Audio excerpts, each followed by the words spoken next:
तो पिछले पार्ट में हमें पता चला था कि जिया ने सोल फ्रूट को ढूंढते वक्त जो एनर्जी महसूस की थी वो असल में dragon Phoenix life origin fruit की थी, जो कि त्यागसू ड्रैगन और हेवनली फिनिक्स की लड़ाई की वजह से क्रिएट हुआ था। इस फ्रूट के लिए हेवन डेमन फिनिक्स ट्राइब भी वहाँ पहुँच चुका था। वो जिया को इतनी आसानी से फ्रूट नहीं ले जाने देने वाले थे। इस वजह से जियान के ग्रुप और हेवन डेमन फिनिक्स ट्राइब के बीच लड़ाई शुरू हो गई। इस लड़ाई के बीच फैंग वेनर ने हेवनली फिनिक्स को जगाने की कोशिश की। असल में वो अपनी एनर्जी की मदद से उसे इस्तेमाल करने की कोशिश कर रही थी, जो देखकर जिया ने भी अपनी त्यागसू ड्रैगन की स्पिरिट को जगाया। आखिर में लड़ाई में वही हुआ जो बहुत पहले हुआ था, मतलब त्यागसू ड्रैगन इस फ्रूट में जीत गया और हेवन डेमन फिनिक्स ट्राइब को डरकर वहाँ से भागना पड़ा। वैसे अब उस dragon Phoenix life origin fruit के मिल जाने के बाद ये लोग उस हेवनली टेक्निक की तलाश में निकल पड़े थे, जिस बीच इन्हें एंशिएंट रूइन की उसी टार में एक दैन बीस्ट मिलता है, जो कि बहुत ही ज्यादा रेयर होते हैं। अचानक ही वहाँ पर वही लड़की आती है जिसने जिया पर बहुत पहले हमला किया था। वो भी उस दैन बीस्ट को अपने साथ ले जाने के लिए आई थी। अब इस बात की स्टार्टिंग इसी के आगे से होती है, तो उसे देखकर अभी जिया को बहुत ज्यादा गुस्सा आ रहा था।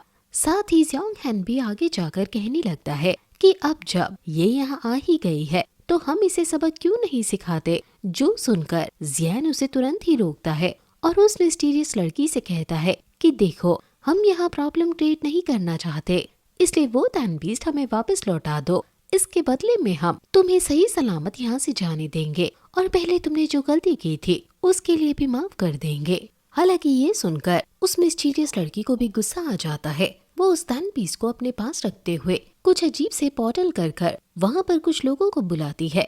ये सभी लोग अभी उसके कंट्रोल में थे।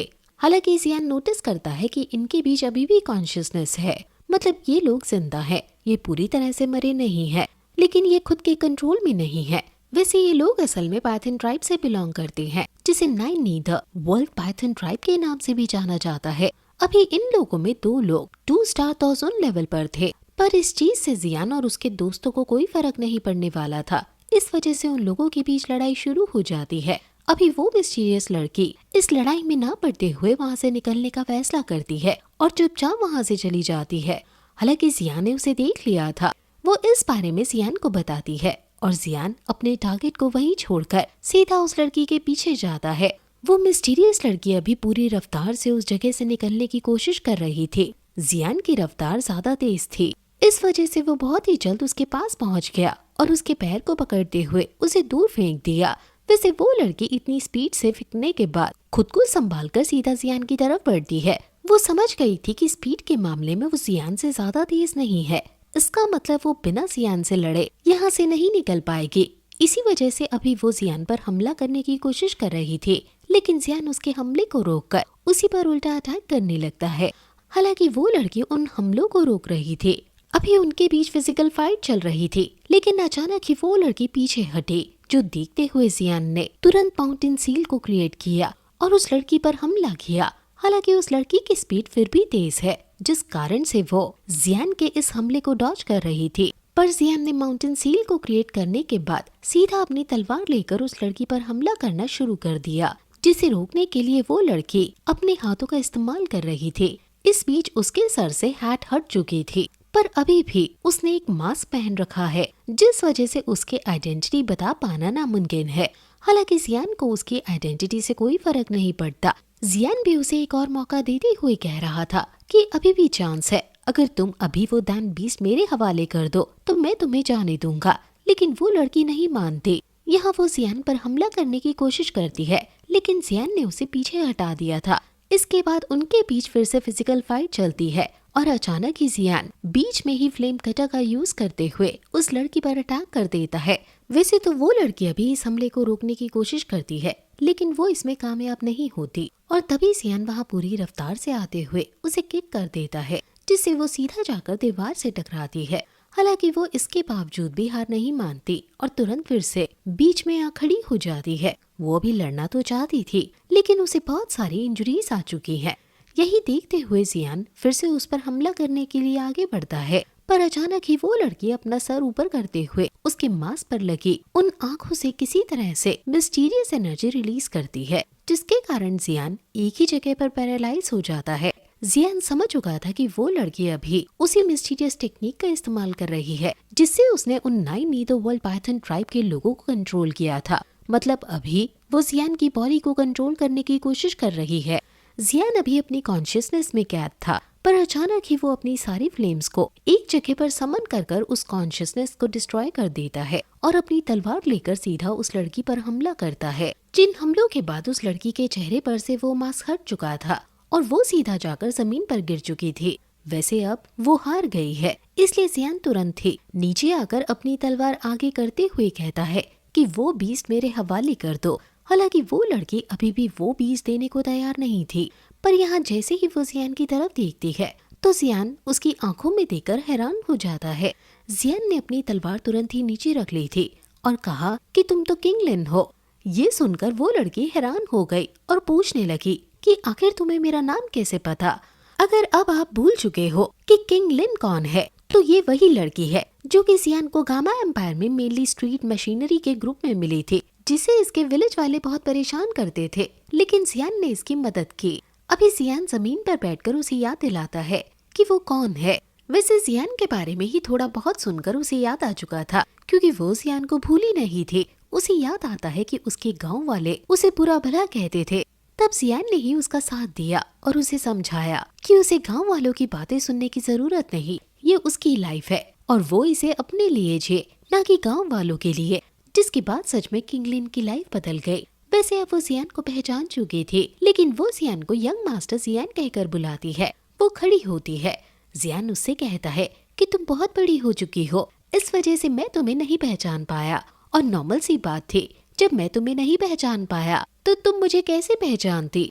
वैसे किंग लिन जियान से पूछने लगती है कि कहीं आपको चोट तो नहीं आई, जिस पर जियान कहता है कि नहीं, मुझे चोट नहीं आई, पर मुझे माफ करना, मैंने बिना सोचे तुम पर बहुत ही पार से अटैक कर दिया।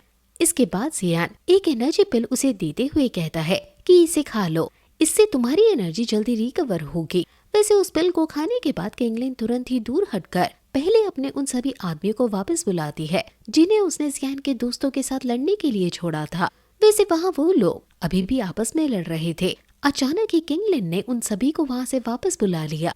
इसके बाद पॉइजनस गर्ल तुरंत ही सभी को लेकर जियान को ढूंढने के लिए निकल पड़ती है, क्योंकि उसे डर था कि कहीं किंग लिन ने उन सभी लोगों को जियान से लड़ने के लिए समन न किया हो। ये लोग जब वहाँ पहुँचते हैं तो देखते हैं कि किंग लिन और जियान बात कर रहे हैं। इनके वहाँ पहुँचते ही अभी जियान तो उस पर बहुत गुस्सा करती है और पॉइजनस गर्ल भी आगे बढ़कर हमला करने लगती है, लेकिन जियान उसे रोकता है और कहता है कि ये बस एक मिसअंडरस्टैंडिंग थी। वो बताता है कि किंग लिन गामा एम्पायर की उसकी बहुत अच्छी दोस्त है, बस ये लोग एक दूसरे को पहचाने नहीं थे, इस वजह से ये आपस में लड़ने लगे। ये सुनकर पॉइजनस गर्ल वापस पीछे हट जाती है।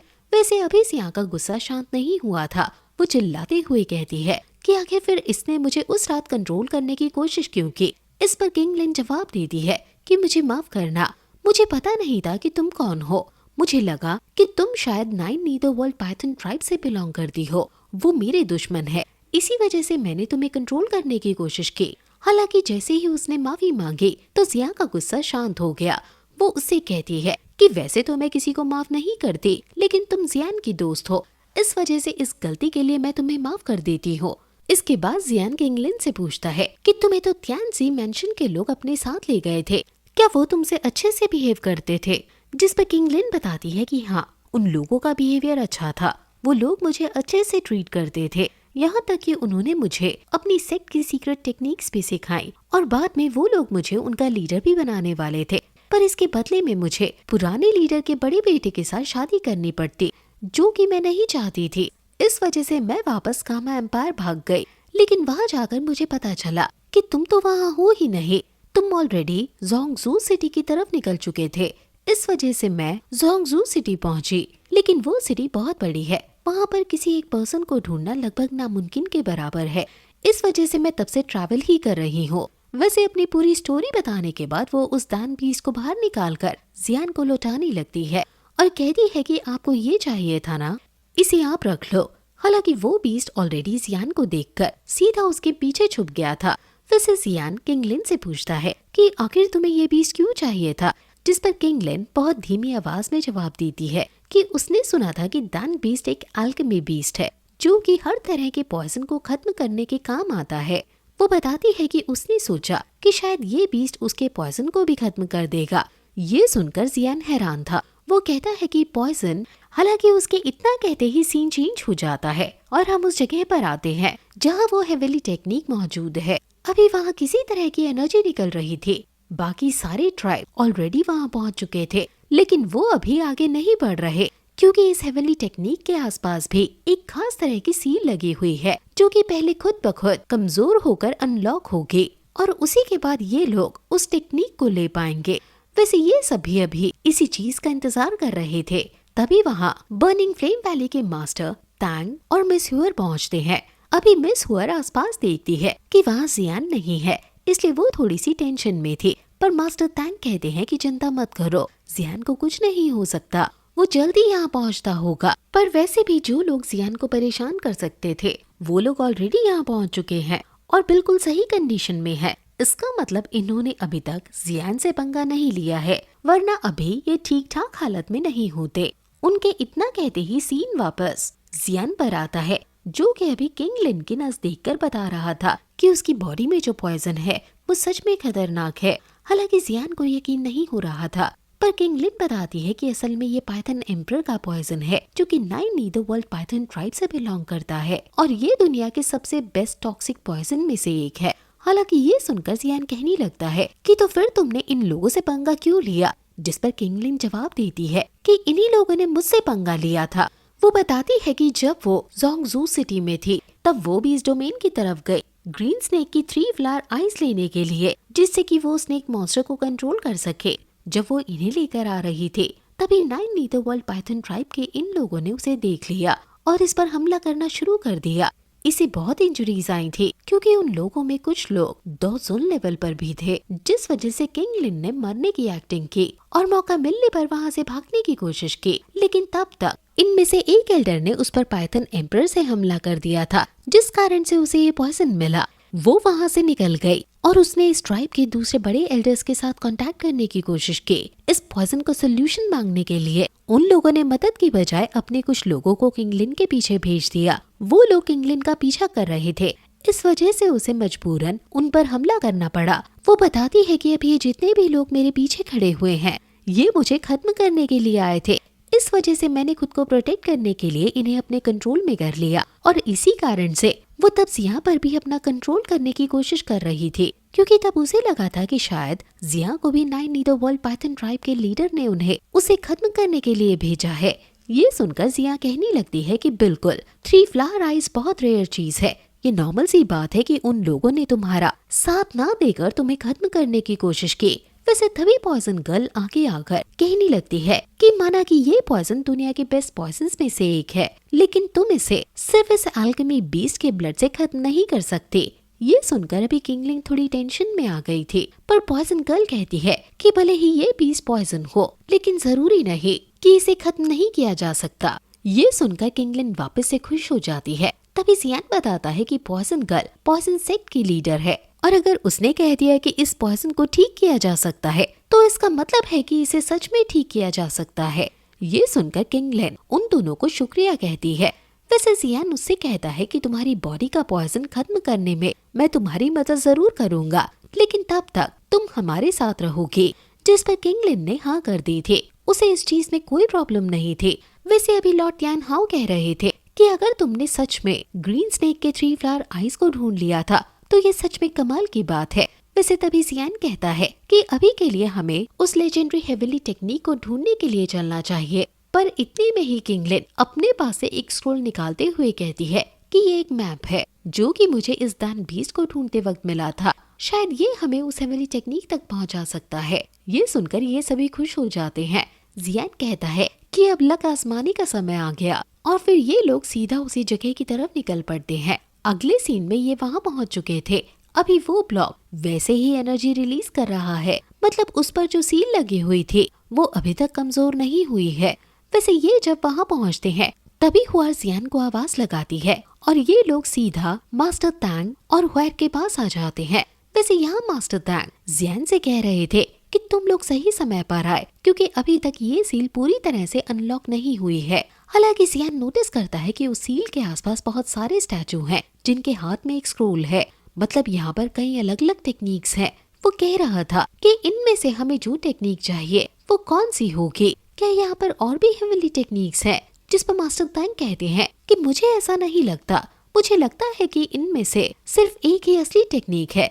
इसका मतलब सिर्फ फास्ट और स्मार्ट होना जरूरी नहीं, इसमें थोड़ा सा लक भी डिपेंड करता है, क्योंकि 10 में से 9 अगर नकली टेक्निक्स हैं तो असली टेक्निक का पता लगाना लगभग नामुमकिन के बराबर होगा। वैसे अभी वो दोनों जब इस बारे में बात कर रहे थे तभी उन्हें एक आवाज सुनाई देती है और वहाँ आसमान में से एक स्पेस क्रैक ओपन होता है जिससे सोल पैलेस के कुछ लोग निकल कर आते हैं। उनका लीडर अभी कह रहा था कि अच्छा है हमने देर नहीं की। वैसे वो उस जगह को देखते हुए कहता है कि अच्छा तो ये वो जगह है जिसे डॉ शेंग लेवल के वॉरियर ने क्रिएट किया है। वैसे जियान इन लोगों को देखकर बिल्कुल भी हैरान नहीं था। वो तो ये कह रहा था कि मुझे पहले ही पता था कि सोल पैलेस पहले किसी न किसी को यहाँ जरूर भेजेगा। वहाँ हेवन डेमन फिनिक्स ट्राइब का एक एल्डर कह रहा था कि ये तो जाय सिंह है, अगर इसने जियान को यहाँ देखा तो इनके बीच में जरूर लड़ाई होगी। वो बताता है कि जियान ने अभी कुछ समय पहले जाय सिंह के सोल पैलेस में घुसकर किसी को वहाँ से रिलीज किया है।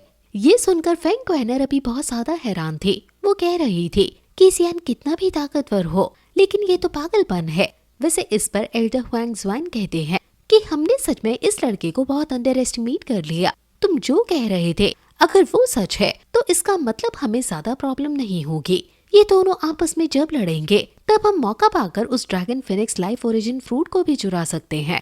वैसे वहाँ जियान जब सोल पैलेस में आए उन लोगों को नोटिस करता है तो वो भी वहाँ जियांग जिन को देखता है जिसका एक हाथ नकली है। वो कहता है कि लगता है तुम्हारा हाथ अभी तक रिकवर नहीं कर पाया। जो सुनकर जाय सिंह की नजर सीधा जियान पर पड़ती है। अभी वो जियान को देखकर बहुत ज्यादा गुस्सा हो चुका था। वो कह रहा था कि लड़के तुम अभी तक जिंदा हो, जिस पर जियान कहता है कि तुम भी जिंदा हो, मैं तुम्हें मारे बिना थोड़ी मरूंगा। इस चीज पर जाय सिंह को और ज्यादा गुस्सा आने लगा था। जो देख जियान अपनी एनर्जी को रिलीज करता है और कहता है कि लगता है तुम अपना दूसरा हाथ भी खोना चाहते हो। अभी जब जियान ऐसा कह रहा था तभी मास्टर तैंग भी अपनी एनर्जी को रिलीज करते हुए आगे आ जाते हैं। ये चीज देखकर वो मन में कहता है कि अगर जाय सिंह भी यहाँ है और इस लड़के का साथ दे रहा है तो इसका मतलब इसे हराने में मुझे बहुत समय लगेगा और इतना समय मेरे पास नहीं है। अचानक ही वहाँ वो सील जो कि उस हेवनली टेक्निक को प्रोटेक्ट कर रही थी वो कमजोर पड़ने लगी और अचानक गायब हो गई। जिसके बाद वो सारे स्क्रोल्स जो कि उन स्टैचू के हाथ में थे वो अचानक खुद ब खुद हवा में उड़ने लगे। अभी जिन लोगों को कुछ ज्यादा ही जल्दी थी वो उन्हें पकड़ने की कोशिश कर रहे थे पर उन्होंने ये चीज नोटिस नहीं की कि वो जो स्टैचू उन्हें संभाले हुए थे वो फिर से जिंदा होने लगे हैं। असल में ये स्टैचू भी बाहर के गार्ड्स की तरह एंशिएंट पपेट्स हैं जिन्हें उस डॉ शेंग लेवल के वॉरियर ने यहाँ खड़ा किया था उन टेक्निक्स को प्रोटेक्ट करने के लिए। अभी ये पपेट फिर से जिंदा होकर तुरंत ही हमला करने लग जाते हैं। वहाँ जियान के दोस्त भी अभी उन टेक्निक्स में से असली टेक्निक को ढूंढने निकलने वाले थे लेकिन जियान ने पहले ही उन्हें रोक दिया। वो कहता है कि हम बाकी सारी टेक्निक्स पर मेहनत नहीं करेंगे, मुझे यहीं रुककर पहले उस असली हेवनली टेक्निक का पता लगाने दो। इतना कहने के बाद जियान अपनी मेंटल पावर से उस स्क्रोल का पता लगाने की कोशिश करता है। कुछ देर में ही जियान को एक स्क्रोल दिखता है जो कि सबसे हटकर था, मतलब उसके पीछे ज्यादा पपेट्स थे उसे बचाने के लिए और साथ ही उस स्क्रोल के भगाने का पैटर्न भी बाकी स्क्रोल से अलग था। जियान समझ गया था कि शायद यही वो हेवनली टेक्निक है। इस वजह से जियान उसके पीछे चला गया। उसने अपने सभी दोस्तों से कहा कि वो खुद उस स्क्रोल को पकड़ेगा जब तक वो सभी उसके आसपास हर किसी को आने से रोके। अभी जियान की बात मानकर जितने भी वो पपेट्स जियान के पीछे पड़े हुए थे उसके दोस्त उन पपेट्स को रोकने लग जाते हैं। उन पपेट्स को तो उन्होंने रोक दिया लेकिन बाकी दूसरे ट्राइब के लोग भी अभी जियान को रोकने की कोशिश करने लगे थे। अभी जियान वैसे तो उन पपेट्स के कारण नहीं रुका था लेकिन इन लोगों से लड़ने के लिए उसे रुकना पड़ा। हालांकि वो अपनी तलवार से हमला करते हुए उन्हें दूर हटा देता है पर वो लोग इतनी आसानी से नहीं मानने वाले थे। इस वजह से जियान ने हमला करते हुए उन्हें पहले दूर हटाया और फिर माउंटेन सील का इस्तेमाल कर उन्हें वहीं बिजी कर दिया और फिर तुरंत ही उस स्क्रोल के पीछे पड़ गया।